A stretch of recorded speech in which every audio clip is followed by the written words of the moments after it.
23 août 1939, le Troisième Reich et l'Union soviétique signent un pacte de non-agression, connu sous le terme de pacte germano-soviétique. Ce pacte comprend une clause secrète qui vise à partager en zone d'influence les pays situés entre les deux puissances.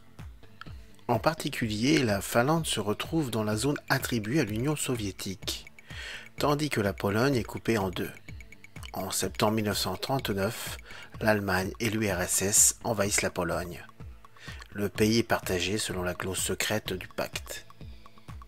En 1939, l'URSS, inquiète des succès de l'Allemagne et de son avancée, demande à la Finlande quelques territoires stratégiques nécessaires à la défense de Leningrad, mais Helsinki refuse catégoriquement.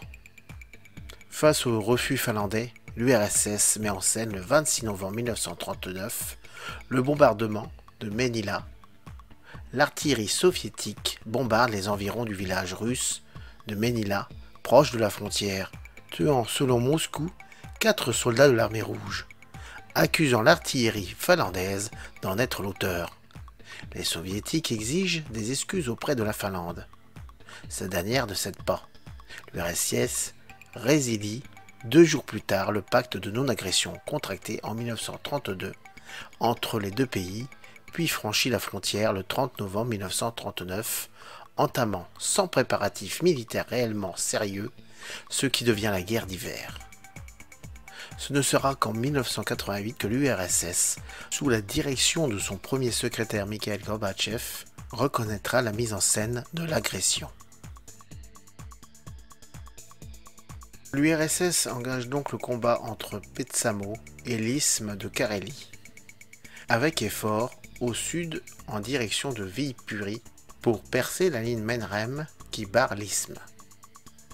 Mais les Finlandais endiguent l'invasion et contre-attaquent au nord du lac Ladoga et sur la direction Oulu-Suomussalmi, où, entre le 21 décembre et le 10 janvier, 2 divisions soviétiques sont détruites. La rigueur du climat, au cœur de l'hiver, le manque d'armement interdisent aux Finlandais d'exploiter leur succès. L'attaque de la Finlande est jugée illégale par les sociétés des nations qui, en représailles, excluent l'URSS le 14 décembre 1939. La résistance acharnée des Finlandais, qui luttent pourtant 1 contre 3 contre l'armée rouge, dure jusqu'au 13 mars 1940, soit pendant 105 jours. À compter du 1er février, les soviétiques n'ayant pu obtenir par la négociation l'isthme de Carélie, décident de s'en emparer. Les Finlandais attaquent et débordent la ligne Mannerheim par le golfe de Finlande gelé. Ils atteignent Viipuri le 2 mars.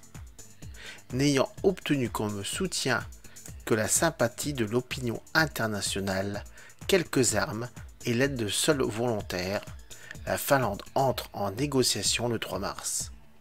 Le 12, elle signe le traité de Moscou qui lui impose de lourdes pertes territoriales dont l'isthme de Carélie et la presqu'île des pêcheurs. Au début du conflit, la Finlande a une armée dont les effectifs mobilisables atteignent à peine 180 000 hommes. Elle dispose de 64 chars, 32 chars Renault FT achetés en 1919 et 32 chars Vickers 6 Stone. Devant la pénurie, elle s'équipe en toute hâte de canons anti-chars Bofors de 37 mm. Mais au début des hostilités, elle n'en disposait que de 2 exemplaires par régiment. L'aviation était tout aussi obsolète que les autres armes. Elle disposait de 26 Blackburn Airplane, 4 Fokker CX et 7 Fokker D-11. Les réserves de munitions étaient elles aussi insuffisantes. Enfin, la ligne Mannerheim était incomplète. Il existait cependant quelques atouts pour les Finlandais. La topographie favorable pour la défense, le pays est accidenté, parsemé de lacs, de marais et de forêts, qui réduisaient drastiquement les secteurs d'attaque possibles. Le soldat finlandais connaissent les lieux, donc le terrain, se déplace habituellement en ski et au contraire des soviétiques connaît l'art du camouflage. De plus, le commandement procède à une mobilisation préventive. Cela donnera aux unités le temps de se roder. La ligne Mannerheim était complétée d'ouvrages légers édifiés par l'infanterie. Enfin, il convient de remarquer une excellente arme de conception de fabrication nationale, la mitraillette Suomi KP-31.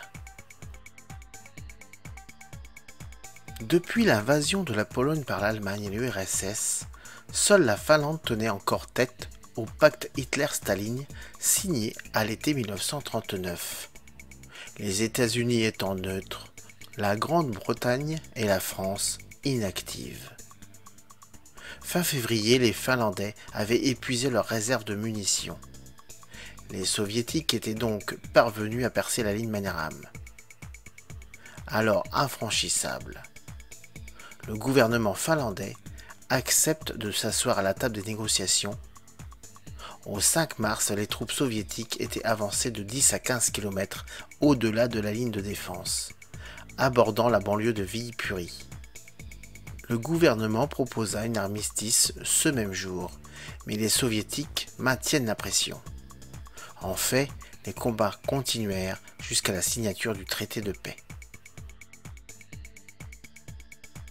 La guerre d'hiver est considérée comme un désastre militaire pour l'Union soviétique et a été interprétée comme un indice de faiblesse inhérent au système soviétique. Mais aucune des grandes armées occidentales, pas même la puissance Wehrmacht, comme on allait pouvoir le constater en 1941, n'était préparée au combat hivernal offensif.